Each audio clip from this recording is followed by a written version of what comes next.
Olá, sejam bem-vindos ao podcast Perícia Federal, uma realização da Associação Nacional dos Peritos Criminais Federais. Aqui, ciência e justiça estarão sempre em evidência. E neste episódio de estreia, nós vamos falar sobre um tema, um assunto que, na verdade, entrou para a história do nosso país, né, Dani? É isso mesmo, Gustavo. No dia 8 de janeiro de 2023, as sedes dos três poderes em Brasília foram invadidas.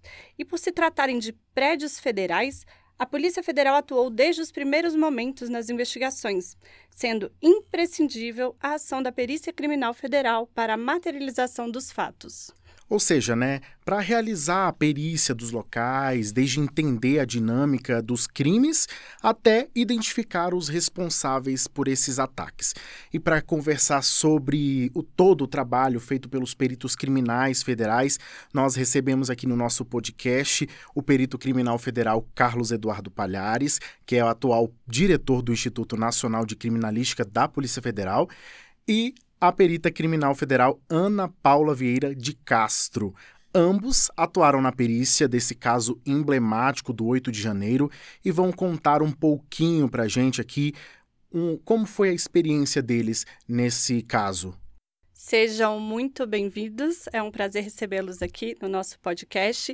E antes de começarmos a conversar, eu gostaria que vocês se apresentassem e falassem um breve currículo de vocês. Ana, por favor.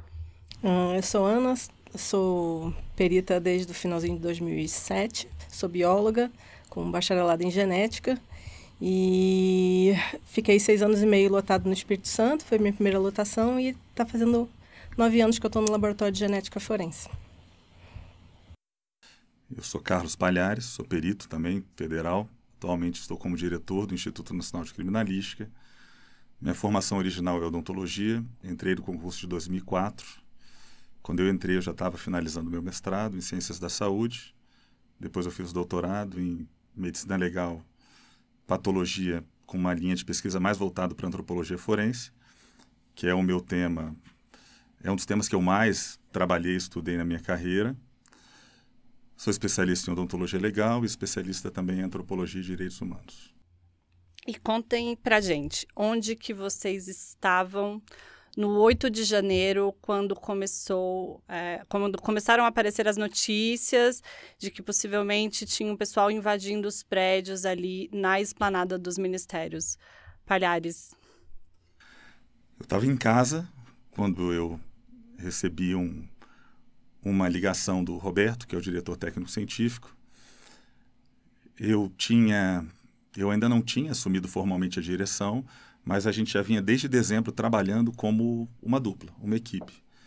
Eu me lembro que quando foi encontrada aquela bomba perto do aeroporto, o Roberto me ligou, falou que o diretor-geral, o Dr. Andrei, estava acompanhando.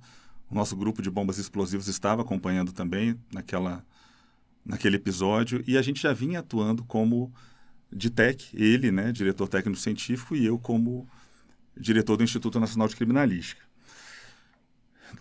Faz muito tempo que eu não tiro férias e eu acabei tirando férias, coincidentemente, no começo desse ano. Não viajei para muito longe, fui para Caldas Novas, que era aqui perto de Brasília, e eu me recordo que quando eu estava voltando de Caldas Novas, eu voltei no dia 7, eu parei no meio da estrada para almoçar e no local que eu estava almoçando tinha vários ônibus. Na verdade, estavam parando os ônibus. Eles não estavam já parados. E começaram a descer várias pessoas com camisas do Brasil. Eu imaginei que seria para uma manifestação em Brasília. A minha reação principal foi correr para almoçar antes deles, Eu acho certo. Eu fiquei preocupado para pegar comida. Para pegar comida. Eu faria o mesmo. Para pegar comida. Aí eu estava com a minha família, minha esposa e meu filho. A gente almoçou e um grupo ali almoçando do lado, mas eu nunca pude imaginar que aquele grupo estaria indo para Brasília para fazer o que aconteceu.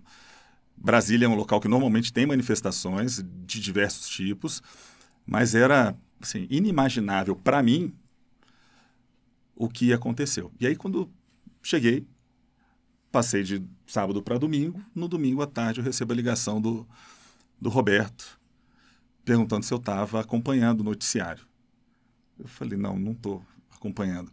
Eu não falei para vocês, mas eu costumo brincar com os colegas. Eu trabalhei por muito tempo com desastres na Polícia Federal, identificação de vítimas de desastres.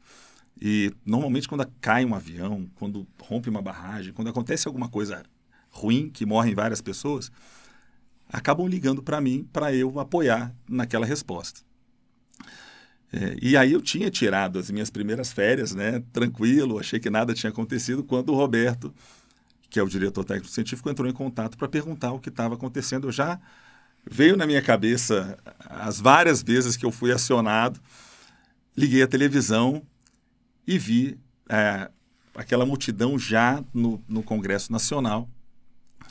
E o Roberto falou, é bem provável que o diretor-geral faça um acionamento para que os peritos ajudem em uma equipe que vai proteger a sede da Polícia Federal.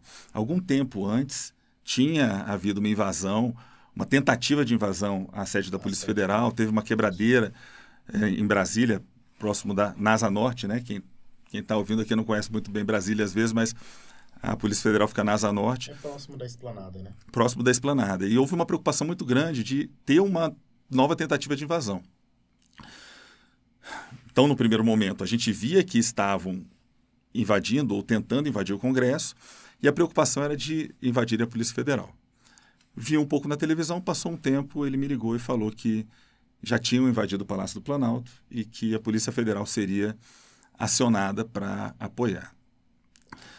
Qual tipo de apoio dá? A perícia, que é o que a gente faz, ela atua normalmente depois do crime. Existem dois tipos de polícia. Uma polícia que é a polícia que a gente chama de polícia administrativa, que ela atua normalmente antes do crime acontecer, é a PM, normalmente tem um caráter ostensivo, e tem a polícia judiciária, que é a polícia civil, a polícia federal, no caso, relacionada à União. Ela atua muitas vezes quando o crime já aconteceu, para investigar, ou quando o crime está acontecendo. Às vezes investiga antes, né, e consegue evitar a ocorrência do crime, mas nesse caso a gente estava vendo pela televisão o crime acontecendo. Normalmente não é esse o momento que a perícia atua, a gente tinha que esperar terminar aquela situação para ir até o local. Contudo, antes de eu ser diretor do NC, e naquela época eu estava como chefe do setor de perícias externas do Instituto Nacional de Criminalística. E a gente vinha há muito tempo investindo na aquisição de equipamentos que nos permitissem olhar melhor, olhar com mais detalhe as coisas. Entre os investimentos que a gente fez estão vários drones e com capacidades muito poderosas, né? Quando teve o caso lá do Lázaro, que estava fugindo aqui nas imediações de Brasília, a gente foi chamado para usar alguns dos nossos drones para tentar encontrar. E, nesse caso, a sugestão de apoio que foi dada para a direção-geral, via direção técnico-científica, foi de um apoio com drones. A gente levava os nossos drones para observar a movimentação.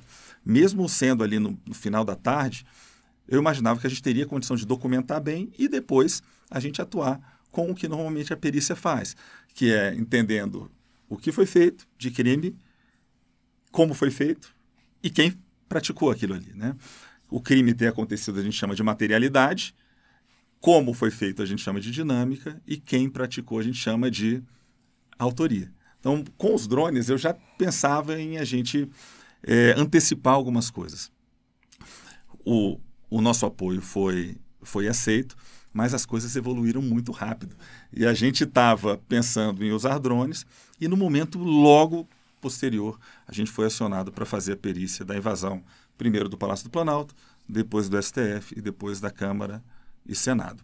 Foi mais ou menos isso. Quando eu falo, parece que vem um filme assim na minha cabeça, mas naquele momento parecia mesmo que era um filme, porque foi algo muito inusitado, né? Você imaginar várias pessoas e pessoas com as roupas do Brasil, né? E fazendo aquilo com patrimônio público, com os órgãos, com as sedes dos poderes, foi muito forte para a gente. Ana, e onde você estava? Você estava fazendo o quê? Eu estava tranquila em casa, fazendo um trabalho de faculdade, e eu estava com a televisão ligada, mas só escutando, assim. E aí uma amiga minha mandou uma mensagem, vamos fazer alguma coisa, vamos encontrar, tomar um café. E aí eu tinha acabado de passar na TV que tinham entrado no Congresso Nacional. E aí eu falei para ela tinha comentado, eu passei por uma manifestação, acho que vai ter uma manifestação, era o pessoal descendo, né, pelo Eixo Monumental. E aí, assim, Brasília lida com muitas manifestações, a gente não deu grande importância, né? E aí, pouco tempo depois, eu vi a notícia de que tinham entrado no Congresso Nacional. Mas também não foi a primeira vez. Sim. Várias vezes já tinham entrado no Congresso Nacional e eu continuei fazendo o meu trabalho e tal.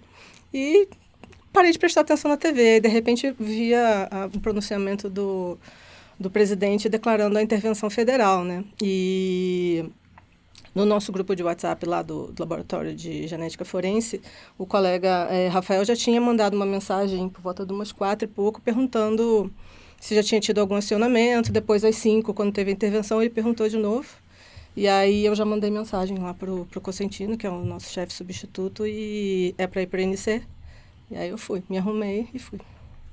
E aí, quando a perícia realmente foi acionada, vocês podem exemplificar para a gente o que foi feito, quais peritos de quais áreas foram, e o que foi feito lá? Foram só colher os vestígios, o que foi feito, de lá foi levado para onde, Como funcionou? Tá, eu trabalho com local de crime já há um bom tempo, até o início desse ano, quando aconteceu. Eu estava como chefe do setor de 4 para 5 anos, e a Polícia Federal, apesar dela ter uma perícia multidisciplinar e uma perícia muito forte, muito respeitada, a casuística que a gente atua, ela é muito mais focada em crimes que não são os crimes que normalmente a gente vê nas polícias estaduais. Local de crime típico, de dano, como naquele momento parecia ser, hoje a tipificação penal ela já é até diferente, né? Mas naquele momento a gente imaginava que era, no mínimo, um crime de dano. Normalmente isso é muito comum na realidade das polícias estaduais e não tão comum na Polícia Federal. Da mesma forma, o homicídio, a morte violenta. As perícias estaduais atuam muito com isso, a Polícia Federal bem menos. A gente atua muito mais em crimes de corrupção, desvios de recursos públicos. E a nossa perícia, ela também é muito focada para isso. A entrada para a Polícia Federal, ela é uma entrada especializada em perícias. Hoje a Polícia Federal tem uma das perícias mais especializadas no mundo, são 19 áreas, e a pessoa ela entra na Polícia Federal sonhando em atuar em uma dessas áreas. Então, é o contador ou o economista que quer trabalhar com crimes financeiros, é alguém que é de TI, de informática, ciência da computação, que quer trabalhar com crimes cibernéticos, é aquele que é da biologia, que quer trabalhar com genética forense ou com crimes ambientais, é o da química, que sempre sonhou em trabalhar fazendo identificação de drogas. Ninguém entra na Polícia Federal, normalmente, como perito, pensando em fazer local de crime. Então, eu já vinha, nesses 4 anos, com o grupo lá de local de crime, tentando trabalhar a cultura da Polícia Federal, dos peritos da Polícia Federal, e em eles entenderem que a essência da perícia é o local. E o local de crime é aquele que vai alimentar, muitas vezes, os serviços. O material genético, né? A gente tem uma outra especialista em genética, quando eu estava lá no CEPEX, que é o setor de perícias externas, a Ana, era muito bom conversar com ela, porque ela falava para mim, tal caso é isso. E ela tem um espírito investigador, assim, né? Então, ela, meio que no filme, assim, esse aqui, eu fiz uma conexão, e ela faz tudo no papel, né? Aí, olha, esse papel, esse aqui é esse é aquele outro. Beleza, né? Então, a gente tem essa outra especialização, não tem peritos que querem trabalhar com local de crime. Eu já imaginava, quando houve esse chamado, que não teria muita gente. A gente vinha trabalhando nessa cultura há muito tempo, mas percebendo a dificuldade de ter um engajamento como a gente gostaria dos nossos peritos da Polícia Federal. Então, quando teve o acionamento, eu nunca imaginava que a gente teria um negócio tão grande. E o que eu falei para o Roberto, que é o diretor, olha, a gente vai acionar o CEPEX e a gente vai mandar uma equipe ali para lá de 6 pessoas, para trabalhar principalmente com imageamento. Beleza, a gente não imaginava no primeiro momento, então, que a gente ia atuar na perícia de local mesmo. Era muito mais para fazer aquele uso de drones e dar um apoio. Lembrando que Brasília é Distrito Federal, fica dentro do Distrito Federal, tem uma perícia e uma polícia muito forte aqui, que é a Polícia Civil do DF. Eles são muito, muito bons. Só que a partir do momento que invadiu um prédio público, e a gente estava analisando o prédio dentro do prédio, o dano dentro do prédio, isso acaba levando a responsabilidade para a Polícia Federal. Mas eu pensei em fazer pequeno.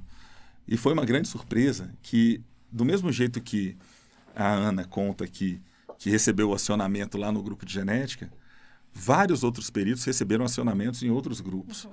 E quando a gente chegou no INC para preparar as nossas coisas, não eram 6 peritos que eu imaginei que teria. A gente tinha 30 peritos. Uhum. E eram 30 peritos que virariam quase 60 peritos. Na época, quem estava como chefe da DPER, a gente tinha uma divisão de perícias, era o Russo. Ele fez uma convocação para o pessoal ir para a sede, como eu falei antes. Havia uma expectativa de invasão da sede da Polícia Federal e quando essa expectativa ela deixou de existir, o Russo direcionou os peritos que iriam para a sede para o INC. Então isso foi inédito, né? Essa quantidade de gente ali trabalhando nesse local. Eu acho, Dani, que foi inédito na perícia nacional.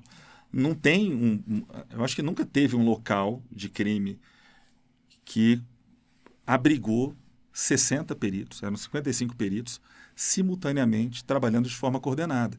Foi o maior esforço coordenado de perícia criminal federal, ou seja, da perícia federal, mas eu acho que foi o maior esforço coordenado também de perícia nacional. Não sei, eu trabalhei em muitos desastres e quando a gente tem desastres, a gente trabalha com equipes muito grandes, né? Mas para esse tipo de crime, ou para esse tipo de situação, foi muito inusitado. E eu, entrando como diretor ali, era difícil eu não me emocionar, porque as pessoas elas não foram obrigadas. Ninguém foi obrigado aí. As pessoas foram voluntariamente. E voluntariamente você ter 55 peritos ali, foi assim, foi um momento histórico para a Perícia Federal, foi um momento histórico para o Brasil, e quem estava trabalhando ali tinha consciência da sua importância para que esse momento, que foi um momento não apenas histórico, mas um momento triste para o Brasil, ele tivesse os seus responsáveis devidamente responsabilizados, né, para que a justiça pudesse acontecer. A perícia ela não tem o fim dela nela mesma, né? Ela atua dentro de um sistema. No caso, atuamos dentro da Polícia Judiciária, em apoio ao Judiciário. Não tem como ter a expectativa de punição dos culpados se a perícia não faz o papel dela direito. E sem a equipe do tamanho que a gente tinha, não seria possível. A equipe foi acionada por volta de 4 horas. Chegamos no Palácio do Planalto pouco antes das 6 horas. Nem todos os peritos desses 55 estavam no Instituto Nacional de Criminalística. A gente fez uma divisão de tarefas. Fizemos uma reunião lá no INC, onde colocamos responsáveis por diversas atividades. A gente que trabalha com local de crime, a gente já tem uma sistematização na forma de atendimento e vários desses colegas que foram voluntários, eles já trabalhavam com local de crime. O chefe, que estava como chefe, né, é o chefe substituto da genética, da perícia, setor de perícias, serviço de perícias em genéticas, é o Cosentino. Ele foi chefe substituto do setor de perícias externas. O Cristiano também estava lá. E se tornou muito menos difícil a gente fazer a divisão de tarefas. Aí colocamos o Cosentino para providenciar determinado tipo de materiais. O Cristiano foi colocado para definir ali quais seriam as equipes. E eu saí com um grupo pequeno em uma equipe precursora. O presidente Lula não estava em Brasília, ele estava em deslocamento. E era muito importante para a Direção-Geral da Polícia Federal que a gente chegasse ao Palácio do Planalto antes do presidente chegar. Então, fomos uma equipe precursora. Essa equipe tem por finalidade entender a complexidade do evento para que a gente consiga dimensionar a equipe, para que a gente consiga dimensionar os recursos, para que a gente consiga fazer uma previsão do tempo que vai levar para a gente fazer a perícia. E tudo isso é muito dinâmico. Às vezes a gente tem um trabalho muito grande com uma equipe pequena. A gente vai ter que definir um modelo de trabalho que é diferente daquele que é quando a gente tem uma equipe grande e um trabalho pequeno. Então, no início, era fazer a perícia no Palácio do Planalto. No caminho, recebemos a determinação de fazer a perícia também no STF. Quando estávamos no Palácio do Planalto, as equipes chegando, aí recebemos a determinação de fazer também a perícia no Congresso Nacional, porque no dia seguinte teria votação sobre a intervenção. Palhares, e você foi o coordenador dessas equipes, né? Você à época ainda era chefe da área de perícias externas, e a Ana foi uma das coordenadoras dessas 8 equipes que vocês dividiram. Ana, conta pra gente o que foi mais desafiador ali, porque, né, vocês estavam divididos em muitos ali, cada um atuando, fazendo o seu papel ali. Eu imagino que vocês estivessem coordenando ali o pessoal que fez a parte de vestígios biológicos, mas narra um pouquinho para a gente aí o que foi surpreendente e desafiador aí no meio disso tudo. Então, como teve toda essa análise precursora, né, esse grupo que foi analisar antes, a gente já tinha informação de que teria muitos vestígios biológicos no local, e pela natureza da ação, e muitos vidros quebrados, então tinha vestígios de sangue, muitos objetos abandonados, então já se sabia que o DNA poderia contribuir muito na investigação, como a dinâmica dos eventos e também principalmente para identificar as pessoas que estavam ali na hora, né, durante as invasões. Então, um dos desafios foi equipar as 8 equipes, né? Tinha muita gente, muitos peritos, né? Felizmente, lá para trabalhar, e foram divididos em 8 equipes para processar inicialmente o Palácio do Planalto e depois os outros prédios. E então várias frentes para montar a logística adequada para se atender o mais rápido possível e adequadamente o processamento do local, né? E especificamente em relação ao DNA, lotados lá no laboratório tinha eu mais 2 colegas, o Costantino e o Rafael, então a gente pegou tudo que precisava para fazer coletas de vestígios biológicos, pensando em vários vestígios diferentes que a gente poderia encontrar lá, né? Suave, as caixinhas porta-suave, desde a coisa mais simples, tipo a caneta, os formulários para fazer, anotar os vestígios que estavam sendo coletados, para ter um cuidado com a cadeia de custódia desde lá do momento da coleta, os mais variados tamanhos de envelopes e lacres, e então realmente foi um trabalho coordenado para fazer essa primeira abastecimento dessas equipes, né, para a gente ir para o local.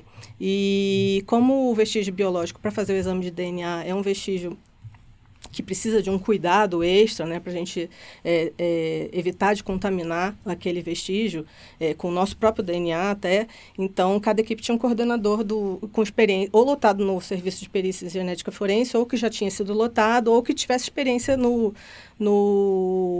na coleta desse tipo de vestígio, para orientar os outros colegas que estavam nas equipes de processamento, né? Então, vários peritos não tinham experiência no processamento de local, ou tinham feito já há muitos anos, mas independente disso, todas as equipes acho que foram muito bem harmoniosas no trabalho, assim, e foi muito gratificante até trabalhar, ver o trabalho de todo mundo, assim, que realmente foi muito eficiente. O Palhares comentou dos investimentos, né, que já existia um investimento na área, então provavelmente vocês já tinham esses equipamentos, as maletas de coleta, mas assim, tinha tudo pronto ali, porque a dimensão do que vocês precisaram atender, estava tudo ali à mão? Olha, a Polícia Federal, ela é muito bem preparada para alguns tipos de perícia, para praticamente todos os tipos de perícia. No CEPEX, que era o setor que eu trabalhava, um dos campos de atuação é o campo de desastres. E quando a gente atua em desastres, a gente não sabe quando que ele vai acontecer. A pergunta que a gente faz não é se vai acontecer. A gente só pergunta quando, porque sabe que vai acontecer. A gente não sabe nem quando, nem o local. As coisas têm que estar prontas. a maior parte das coisas estavam prontas. Talvez não todas as maletas prontas para aquele tipo de evento. E pela quantidade de vestígios. E na quantidade. Eu acho que esse que era um ponto mais. Né? Tinha maleta. A gente não teve dificuldade de montar as maletas. Mas a quantidade de vestígios que a gente ia encontrar para a logística ser... não ter que estar lá a quantidade de material que precisava para usar. Né? Não precisava voltar na base, por exemplo, para pegar. Então, as maletas tinham, óbvio, elas estavam todas montadas, porque tem que estar montada, não é se, é quando, né? Mas a quantidade para atender aquele evento específico. E eu acredito que vocês já tinham mais ou menos a expectativa dessa quantidade, né? Pela própria televisão, pela cobertura televisiva, vocês viam a quantidade de pessoas que tinham. Então, não tinha nada. Não tinha ideia, a gente não tinha ideia. Não tinha ideia mesmo? Cara, o perito, ele não tem, muitas vezes, ideia do que vai chegar lá. A gente via que era uma multidão invadindo, mas a gente não tinha dimensão. E cada um dos órgãos, das 3 sedes de poder, teve um dano característico. Sim. O Congresso Nacional, ele teve um dano, se a gente for fazer comparativamente, muito menor. Ele foi o primeiro a ser invadido. E o último a ser desocupado. E depois teve o Palácio do Planalto. Alguns locais do Palácio do Planalto tinham danos de grande monta, mas o STF foi aquele local que não sobrou pedra sobre pedra. Foi devastado. Não tinha uma sala inteira, não tinha um monitor que não tivesse sido quebrado. E não era apenas uma mensagem assim. A gente vê muitas coisas escritas, né? Tanto do lado de fora, que todo mundo viu na televisão, mas dentro também tinha muitas inscrições e todas as mesas, no teto, todas as luminárias quebradas. Foi inacreditável o que a gente viu lá, tanto que a gente não conseguiu fazer em um dia só. A gente fez primeiro no Palácio do Planalto, e são 4 pavimentos. Um dos pavimentos era aquele que estava mais destruído, que é o pavimento do Salão Nobre, onde normalmente tem as cerimônias, e na parte de trás tem, não vou falar o tipo de atividade ali, mas tem um setor que é um setor considerado importante. Aparentemente já sabiam que aquele setor ficava ali e por isso houve uma destruição maior. Mas no STF estava tudo... Os outros andares não estavam tanto, tinha andar que praticamente não tinha nada e no STF estava muito destruído. Não dava, então, pela televisão para a gente saber. Palácio do Planalto, a gente começou 6 da tarde, terminou por volta de 4 da manhã. Quando foi umas 2 da manhã, a gente separou as equipes. Eram 8 equipes. E a gente falou, 4 equipes vão já descansar, vão para casa, e amanhã à tarde a gente vai começar o STF. E 4 equipes, então, foram descansar, e 4 ficaram para ir para o Congresso, que terminaram o trabalho por volta de 8, 9 da manhã. O STF demorou 2 dias para a gente processar. Tinha sala que demorava pouco tempo, tinha sala que demorava muito tempo. Esse dimensionamento a gente não conseguiu fazer antes, a gente fez durante o trabalho. Esse processamento do local de crime envolve o quê? Quando a gente fala processamento, basicamente é você entendendo o que pode ter acontecido ali, você fazer o reconhecimento, o isolamento, a fixação, a coleta e o acondicionamento e depois o transporte dos vestígios. Beleza, tá. Eu falei termos que são termos técnicos, são termos que estão hoje no Código de Processo Penal, em um artigo lá que é 158B, mas eu vou explicar, tá bom? O que é. Vestígio é aquilo que o perito trabalha. O perito trabalha com elementos materiais que estão relacionados com os crimes e que podem trazer indicativos sobre a materialidade, que é se o crime de fato aconteceu, a autoria, que foi quem praticou, ou a dinâmica, que foi como aquele crime aconteceu. Então, sempre que a gente vai para um local, a gente já vai pensando nisso. O que eu vou procurar de materialidade, de autoria e de dinâmica, para entender como aconteceu. Naquele momento, a gente imaginava que era um crime de dano. Tinham destruído todo o ambiente. A gente não falava em atentado contra a democracia. Claro que a gente sabe que parecia, né? Mas a gente, como perito, foi imaginando um crime de dano. Beleza. Aí o que é o reconhecimento? Reconhecimento é a primeira etapa, é você ver alguma coisa objetiva que esteja associado ao crime de dano. Você vê uma janela quebrada, um computador quebrado, beleza. Depois você tem que fazer o isolamento. Quando a gente chegou lá, os locais não estavam isolados adequadamente. Aí o perito, quando ele chega, ele olha, ele vai e expande a área.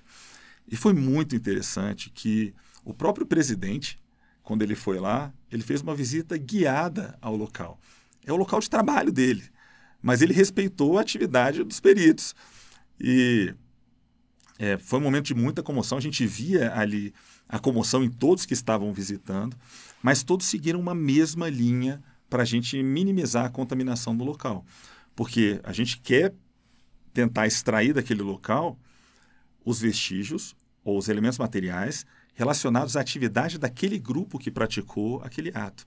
E não de pessoas que depois foram ali no local e podem ter contaminado. E falando sobre isso na parte genética, os peritos eles tiveram que ceder o material genético deles para excluir uma possibilidade de contaminação. Às vezes você encontra um material genético, acha que é do criminoso, mas não, é do perito, ou é de alguém que encontrou ali, né? Então, primeira etapa é reconhecimento, é você ver que aquilo tem relação com o fato, depois você isola, depois você faz a fixação, que é você documentar aquele vestígio, amarrando o vestígio no local. Isso ajuda muito para depois você entender o que aconteceu. Quando é um local de crime, de morte violenta, é a mancha de sangue, como que foi o escorrimento, aonde que foi parar o projétil, aonde passou o projétil e gerou um impacto. Naquele caso ali era uma cena de devastação, a gente tinha que documentar praticamente tudo e cada coordenador ele tinha a liberdade de estabelecer os vestígios que eles achavam que seriam interessantes. Ana não sabe disso, mas para a gente estabelecer os coordenadores não foi aleatório também. Então, a gente, vendo toda a equipe ali, a gente viu aqueles que tinham uma característica maior de liderança e de atitude. Porque uma das principais características que o perito tem que ter no local de crime é a atitude. E a Ana... A gente conversou, eu não te falei isso, mas conversamos ali no núcleo de decisão e estabelecemos, vai ser tal e tal pessoa. E você foi, porque domina muito a parte de genética, mas porque a gente entendeu que você teria uma capacidade de gerenciamento do grupo. Ô, Palhares, e o processamento é uma etapa, né? Porque, assim, os vestígios ainda vão para o laboratório. Acho que a Ana pode falar um pouquinho disso aí. O trabalho começa ali, local, né? Exato. Processamento do local. Eu falo demais, tá? Mas se deixar, eu fico falando aqui o podcast inteiro.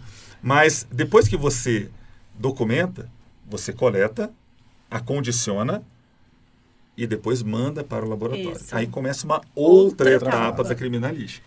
Que a Ana, no caso da genética, ela tem condição de falar. Eram muitos vestígios, Ana? Eram vários tipos de vestígios, não só para vestígios biológicos, para o exame de DNA, né? Tinha vestígio balística também, mas especificamente em relação aos vestígios biológicos, tem dois pontos a destacar. Um que eu falei é o cuidado no local, né? Para não contaminar, então... Antes da gente começar a olhar o local, já divididas as áreas onde cada equipe ia trabalhar, uma primeira orientação para esse cuidado, né? Então, todos nós trabalhamos de máscara e luvas para minimizar ao máximo uma possibilidade de contaminação. Em relação aos materiais de exclusão, né, que o Palhares comentou, isso foi particularmente importante lá no STF, porque estava muito calor, então todo mundo estava suando muito, então a chance de contaminar era muito grande, não aconteceu, a gente não detectou contaminação, mas tinha uma grande chance. Então, é muito importante a gente ter o perfil genético de exclusão de quem está trabalhando ali, né? Dos nossos peritos. E, então, esse primeiro cuidado no local, né, de não contaminar o vestígio e a gente selecionar o que tinha ali de maior potencial de identificação de quem tinha deixado aqueles vestígios, né? Então, e também estabelecer até onde a gente faria a coleta. Era um local muito, muito amplo, né? Então... A gente estabeleceu um perímetro em cada local que a gente estava, até onde a gente ia fazer as coletas. E depois foram coletados pouco mais de 400 vestígios biológicos, mas depois, já lá no INC, foi feita uma triagem. Alguns vestígios acabaram não indo para o laboratório de genética forense, às vezes você identifica que algum material, qual é o dono daquele material, então você já sabe que ele tem uma fonte conhecida, então ele sai daquela análise, ou então vestígios que têm menor potencial para identificar, e no final do processamento acabaram sendo analisadas 392 amostras. Isso a gente está falando só da parte de vestígios biológicos, né, Ana? A gente pode entrar aqui em outras áreas também, a parte de imagens, né, que o pessoal fez a parte de reconhecimento facial, também tem o trabalho do pessoal das obras de arte, acho que a gente pode... Quer comentar um pouquinho, Palhares, isso aí? Amplamente do Sim, foram trabalho. Vários campos de perícia. Quando a gente chegou no Palácio do Planalto, existia uma equipe lá aguardando a chegada da perícia, e esses órgãos públicos, eles têm muitas obras de arte e normalmente tem alguém que toma conta disso. Tem um setor de curadoria das obras. Quando entramos, então, a gente tentou observar os danos e a gente tentava documentar e qualificar os danos em função da natureza do que tinha sido destruído. E uma das análises foi das obras de arte. Várias obras de arte foram destruídas no Palácio do Planalto, principalmente, e no STF.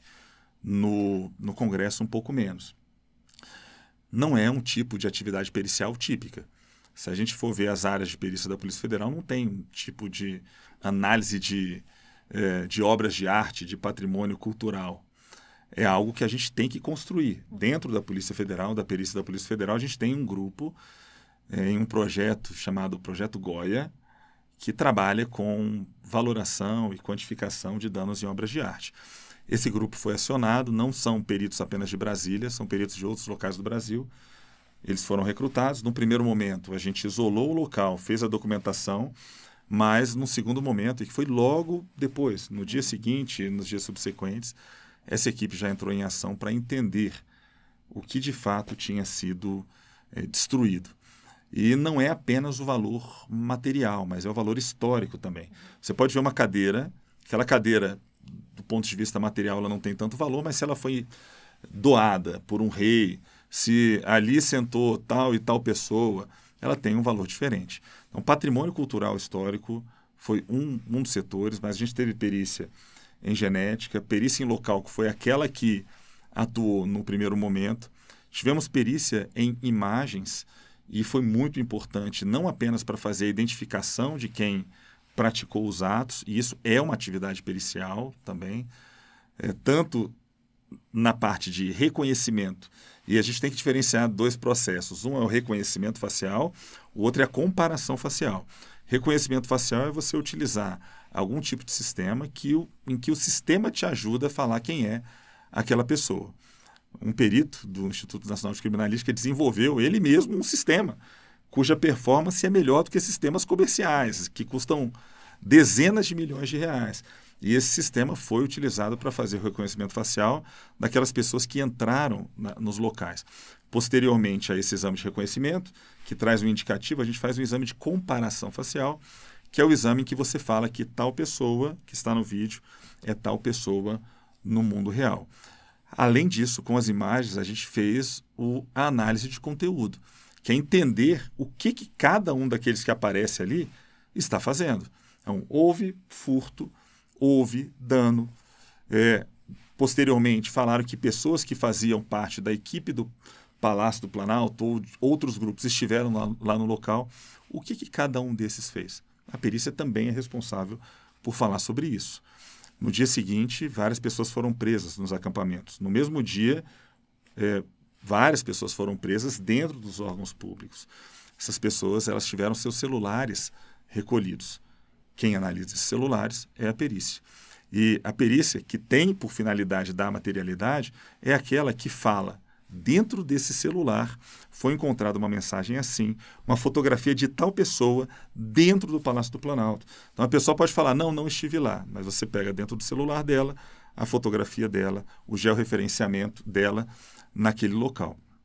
Além disso, tivemos perícia voltada para imageamento, que é para a gente conseguir mostrar para aquele que não esteve lá o que a gente viu.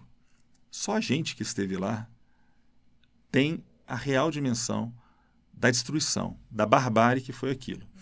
E um dos equipamentos que a gente comprou e a gente investiu foram câmeras 360 e scanners 3D, lá na Polícia Federal, no Instituto Nacional de Criminalística. E levamos vários scanners, várias câmeras 360. E dentro do protocolo de processamento, a gente estabeleceu que seriam fotografados todos os ambientes para que a gente tivesse uma espécie de Google Street View, mas da perícia. É um croquis em realidade virtual, 360. Esse material foi feito, esse material foi entregue para o presidente do IPL e hoje é possível, né, a quem está trabalhando com o caso ele está sob sigilo, mas a pessoa ela consegue entrar dentro do ambiente e ver exatamente o que a gente viu lá. Vocês e eternizaram um momento histórico, a gente perpetuou, a gente eternizou um momento histórico. E mais do que isso, porque, por exemplo, eu nunca tinha ido presencialmente, fisicamente, no plenário do STF. Eu via pela televisão, mas não dava para reconhecer. Então, quando a gente entrava lá, a gente não associava o que a gente via na televisão com o cenário que estava ali. Exatamente. E quem olha esse croquis em realidade virtual, o croquis com imagens 360, ele também não vai reconhecer. Então, ali a gente coloca a imagem de como a gente encontrou e de como era também. A gente consegue colocar imagens das pessoas que invadiram, dos invasores, eles filmando eles mesmos, né? Então, a gente tem várias imagens deles entrando, a gente coloca um ícone lá, quando a pessoa está passeando pelo ambiente, ela vê um ícone de um celular. Quando ela clica ali, ela vê o momento da invasão. Ela, por exemplo, está ali num local do STF onde tinha um salão nobre, onde tinha um local ali onde recebiam autoridades. Ele não sabia como ele era. Ele clica ali, ele vê como que era antes. Ele clica no outro botão, ele tem acesso ao laudo explicando o tipo de dano. A atividade que foi feita pela perícia da Polícia Federal foi sem precedentes, não apenas do ponto de vista de quantitativo, do momento histórico, mas também no produto, no resultado. E de nada valeria a gente ter coletado os materiais se a gente também não tivesse, no local, se a gente não tivesse coletado os padrões, né? Foram presas mais de 1.500 pessoas. E para a gente para a gente poder falar que aquela pessoa esteve dentro dos prédios, a gente tinha que coletar material genético, fotografia dessas pessoas. Essa foi uma outra atividade que a gente fez com a perícia da Polícia Federal. E então, o trabalho segue, né? Segue, continua. Praticamente finalizou o trabalho da perícia, entregamos praticamente todos os laudos. Foram daquele quantos dia entregues até agora? Foram centenas de laudos. Não dá para falar a quantidade. Centenas. Mas a dinâmica da investigação, ela impõe a realização de novos trabalhos periciais. Vou dar um exemplo. Em determinado momento apareceu uma imagem que foi divulgada na imprensa interna do Palácio do Planalto. Até aquele momento, não era escopo da atividade pericial fazer determinado tipo de análise. Mas, diante daquela situação, surgiu uma nova demanda. E, dia a dia, a investigação está andando, pessoas estão sendo presas, celulares estão sendo coletados e a perícia vai respondendo tempestivamente a isso. É possível quantificar todos os vestígios que foram coletados? A Ana disse que só na parte biológica foram mais de 400 ao todo. É possível, mas eu não tenho esse número aqui. Não. Foram muitos. Só de biológicos foram mais de 400. Mas pode dizer que são milhares. Milhares chegou? Olha, não chegou. Se considerar talvez a imagens, os celulares, com certeza passam. Sim. Levando em consideração tudo, sim. Não, só as horas de gravação das câmeras de segurança, né? Se a gente for pensar, realmente são é uma dimensão muito grande. São milhares de horas, porque não é o tempo do evento, né? É o tempo do evento para cada uma das câmeras, por diferentes pontos de vista. E o que foi curioso de vestígios? Vocês acharam uma coisa muito curiosa ali no meio? Só eu queria fazer uma observação. Enquanto o Palhares estava falando, eu pensei que eu acho interessante destacar que todas essas frentes de perícia tiveram que atuar ali ao mesmo tempo, sem uma interferir na outra. Então, no primeiro momento, a gente analisava, por exemplo, no STF. É um ambiente muito pequeno e estava realmente muito caótico e tinha que ter uma ordem ali no processamento para a gente não perder, por exemplo, o imaginamento, que ia ser registrado naquele momento, antes que se fosse feita a coleta dos vestígios biológicos, a análise de obras de arte coordenada.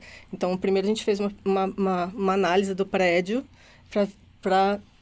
primeiramente no Palácio Planalto, depois nos outros, para ver qual a ordem dessas análises, né? Para uma não interferir na outra, e todo mundo com cuidado para preservar o vestígio que está sendo registrado em cada um desses grupos, seja do imaginamento, ou avaliação das obras de arte, a coleta de vestígios biológicos e os outros vestígios. Em relação aos vestígios curiosos, eu posso lembrar, assim, tinha alguns óculos de natação. A gente encontrou... Olha, curioso, bem curioso. Uma prova ali no meio do STF. Tinha alguns óculos de natação. Para que será? Para quê? Não, pode falar. Assim, quando a perícia normalmente ela trabalha com materialidade, autoria e dinâmica, a gente faz análises objetivas. Se a gente quer saber, mas por que a pessoa fez isso? O porquê, normalmente a perícia ela não responde. Tá? Então, a motivação ela não responde. Mas entre os aspectos que são examinados ou analisados na investigação está a premeditação, a motivação. Então, a gente associa. A gente não tem como saber o que a pessoa que estava com óculos de natação pensou quando ela colocou. Mas quando você vê vários óculos de natação... Provavelmente eles sabiam que algo poderia eles poderiam acontecer. participar de uma competição de natação. Eu pensei nisso. Pode ser, nado sincronizado. Alguns eram... Tem gente que se fantasia também, né? Alguns eram verde e amarelo. Então, a pessoa pode até pensar nisso. Mas foi o que eu tinha de verde e amarelo em casa. O que o pessoal imagina? Pô, vamos entrar numa manifestação, vamos fazer isso, haverá resistência e vai ter gás lacrimogêneo. Sim, e o gás lacrimogêneo faz arder o olho. Exatamente. Então, isso não é uma atividade da perícia, tá? Quem faz esse juízo de valor, normalmente é o delegado e o juiz, né? Mas é um indicativo de que quem entrou naqueles locais já sabia por que estava entrando. Ou quem, antes de sair... Porque a pessoa não vai passar ali e comprar um óculos no meio do caminho. Ou não vai achar um óculos. Ela, antes de começar, ela já estava com aquele óculos. Então, ela já sabia, muito provavelmente, o que aconteceria. A gente não está expondo pontos sensíveis da investigação, tá? Mas é só para que fique claro como que funciona a atividade da polícia. Curiosidade mesmo. Sim, exato. Só uma curiosidade do que eles viram ali em todo o processo, né? Bom, a gente poderia falar bem mais sobre o tema, mas o nosso tempo já esgotou. Então, eu vou passar para vocês, se vocês quiserem fazer considerações finais aí do que vocês viveram. Palhares colocou a situação caótica. Me digam como foi para vocês, como cidadão, olhar toda aquela destruição, assim, porque a nossa percepção pela televisão já foi, assim, de ficar atônito e sem acreditar no que estava acontecendo. Vocês estiveram ali. O que vocês sentiram? O STF, particularmente, foi bem impactante. A primeira vez que eu entrei no edifício foi pela vidraça lateral, que estava mais com uma abertura maior, que dá diretamente no plenário. E realmente eu nunca tinha estado lá, só tinha visto pela TV, mas você tem aquela memória, né? A cor das cadeiras e da mesa central, tem um formato de U, né? E quando eu entrei naquele ambiente, eu não sabia onde eu estava. Eu demorei, assim, alguns segundos para reconhecer a mesa no início, no centro, que tinha sido... toda a bancada, né, tinha sido quebrada e só tinha ficado a alvenaria, assim. Então, foi realmente bem impactante ver como que estava. Eu trabalho com cenas ou com cenários que são difíceis e inquietantes há muito tempo, talvez desde o meu começo de carreira, por atuar com desastres. E logo que eu entrei na Polícia Federal, aconteceu ali o caso Gol, muitas pessoas morreram. Não foi a Polícia Federal que atuou, mas colateralmente eu acabei entendendo um pouco de como que é aquela situação. Logo depois teve o caso TAN 3054. Aí sim, eu já estive lá em São Paulo. Então, eu, de certa forma, tenho já um histórico de vivenciar situações que são complexas e que são difíceis. Para aquelas pessoas que perdem seus parentes, aquele é o pior momento da vida delas. Mas esse caso, ele teve uma particularidade para mim, foi um caso diferente. Eu moro em Brasília há mais de 40 anos. Eu nasci no Rio Grande do Sul, mas vim para Brasília bem pequenininho. E sou muito acostumado a receber parentes e colegas aqui e apresentar Brasília. Olha, aqui é a Catedral, aqui é a Esplanada dos Ministérios, aqui é a Praça dos Três Poderes. Já fui algumas vezes visitar, acompanhando pessoas, mas o entendimento do que é aquilo, ele vai sendo amadurecido com o tempo. É que nem uma música. Às vezes eu ouço algumas músicas hoje e estou cantando, depois eu vou e paro e penso, gente, eu sempre cantei essa música, mas ela tem um significado que não é o que quando eu era adolescente eu achava que tinha. Eu não sabia de forma tão clara o que eram os três poderes. E entrar ali e ver aquilo, ver o atentado à democracia, aquilo trouxe um banho de consciência e eu acho que foi para todos os peritos ali, né? E a gente trabalhava, ou pelo menos eu trabalhava, e a gente, quando trabalha com desastres, a gente tenta não se apegar. Porque se a gente se apega àquela situação, tenta entender a história das pessoas, a gente acaba sofrendo, não faz o nosso trabalho, não vai poder ajudar outra pessoa, porque você está sofrendo, você não vai minimizar o sofrimento dela. Então, o ideal do perito é que ele consiga abstrair dos problemas para focar no trabalho. Mas ali foi inevitável eu pensar no que aquilo ali representava e no papel da perícia criminal para que os responsáveis fossem punidos ou para que a verdade fosse apurada. A perícia ela tem uma finalidade muito importante na sociedade e ali a gente se sentia importante. Às vezes a gente vai ver ali um computador que foi roubado numa faculdade. Chega lá, não tem nem um computador mais. Aí você pensa, mas qual que é o valor do meu trabalho? Mas ali a gente conseguiu ver de uma forma muito forte a importância da perícia naquele momento. Então, para mim, o que mais chamou a atenção foi isso, foi ter uma nova compreensão do que são os poderes públicos e da importância da gente cuidar do Estado democrático de direito, né? Todos os cidadãos têm esse papel, mas a gente, como perito, exercendo o nosso papel ali, a gente também fez, de certa forma, parte da história.